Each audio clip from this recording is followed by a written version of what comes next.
Yo, so I recently tested 3 of these cameras out for low light performance. Ace Pro 2, I've got the GoPro Hero 13, and I've got the DJI Osmo Action 5. I went and tested these on my mountain bike to see what it was like in the dark woods behind my house in Scotland. The results were insane. I'm going to share some footage shortly. These 3 cameras, they shouldn't be, action cameras shouldn't be good in low light. The sensors on these things are getting better and bigger, but they're still action cameras. They're not like massive DSLR cameras that can take in loads of light from their sensors. They're just literally tiny little cameras. And yet the companies are innovating so much now. Well, some of the companies are innovating. I'll get onto that in a second. Some of the companies are innovating really well. Others I feel have been a bit stagnant. GoPro. I did a bit of a test in the woods behind my house to see which was best in low light, to show you guys what it was like in the woods. The Insta360, I don't want to be biased or anything, but they have a mode on here called Pure Video. The way I understand it is that a lot of the processing or the encoding is done before it's saved or exported or something like that. I don't actually know the specifics, but anyway, whatever it does, it's witchcraft. And as you will see in the video where I compared it on the bike, Pure Video makes dark woodland, like I struggle to see in the dark woodland, yet the sensor in this, or the tech in this, in the Pure Video mode, makes it almost like daylight. It's wild. These 2 cameras, I put all these settings in automatic, so all the ISO was on auto, so the cameras were literally doing what they could automatically to figure out how to deal with the light best. I wasn't filming on this, it has a mode in here called Super Night. And I wasn't using Super Night mode, I was just using the camera in its normal settings to see what would happen. Same with the GoPro. I don't believe the GoPro has a specific night mode, so I just set all the settings at 4K 30. ISO was on auto on all of them.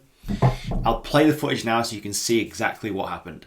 Okay, so we're at the top of the trail. Deep dark trail is in there. I don't know if you can tell how dark it is, but it's misty. It's probably the worst conditions you could ever ride in. Now I have all these cameras set at the same setting, 4K 30. The widest field of view possible. With the Insta360 has a mode in here called Pure Video, which we're going to use, and this supposedly improves low light quality. So this is going to be the best test of this down here, and we're going to put them side by side and see which camera is best. Let's give this a go, and we'll drop into the deep dark woods. So also remember to pay attention to the sound on this as well, the audio quality. Oh my god. Oh, slippy as well. Got a lot of snow and rain here recently, so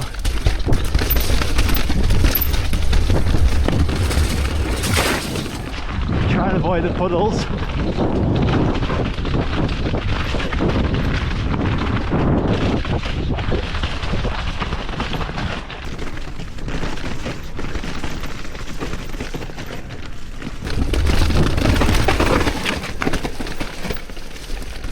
I have actually no idea what this video is going to look like. So to me, it wasn't even a close comparison. Like, it wasn't even up for debate. This camera, the Pure Video mode on the Insta360 Ace Pro 2, it was mind-blowing. And I can only imagine this tech is going to get better. The DJI was in a close second place, I would say. It was very close between these 2 cameras. I do still think that if you started to zoom in on some of the details of the images of the DJI versus the Insta360, the Insta360 still had the upper hand. Me personally thinking that. This camera is still amazing though. I absolutely love the DJI camera. The audio, the clarity out of the box, everything is a solid camera. I mean, if we just quickly look at why we have action cameras, you don't want to be taking massive DSLR cameras away with you, right? So most people buy action cameras because they can capture action without the faff. So you don't have to carry all this heavy equipment. You essentially want one camera that can shoot everything. So you could do a vlog on it if you wanted with this amazing flip-up screen. You could mount this to your chest or your helmet and capture yourself doing some sick extreme sports like mountain biking or skiing or skydiving or whatever. And the good thing about this is, and any accessories that come with it, it doesn't really take up much space at all. You just take this and you can capture your adventures, travel, whatever you're doing. And I do feel the technology will begin to get better and better over time, and as it has. I mean, if you look at the first iterations of these cameras, like the GoPro Hero 1, the original Ace Pro, and the original DJI action camera that came out, They've all got better and better, and I can imagine they're still going to keep getting better. But in this instance, I mean, I'm going to have to do some more testing, but in the video I've just shown you, this thing just absolutely crushes the competition. Like, it's not even up for debate. Literally not up for discussion. The pure video mode, camera does all the work. The AI technology in here, it has 2 AI chips in here, I believe. What more can I say? But I would love to know what you think in the comments below. And if you've been looking for a camera that can do low light, I would recommend the Insta360 and the DJI camera. GoPro, I mean, what do you start with GoPro? I used to use GoPro cameras a lot when I first started with mountain biking and doing a lot of extreme sports and stuff. Because GoPro was the market leader. There was no other camera. And they were amazing cameras up until maybe the Hero 11, Hero 12 maybe. Hero 11 I would say, or 10 actually. Ever since the Hero 10, and this is now the 13, there hasn't really been any major updates to the cameras in terms of the size or anything. I feel GoPro bring a new camera out and they just literally splash some paint on it or put a new bit of firmware in there. And like, oh look, it's a brand new camera. It's actually not. It's something to make some profit from a camera. But now what I believe is, from word on the grapevine, is this company and this company are innovating at such a level, it's almost just leaving GoPro in the dust.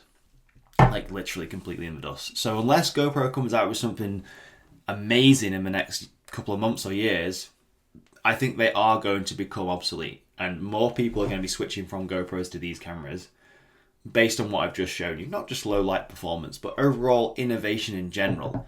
These cameras are showing massive signs of innovation.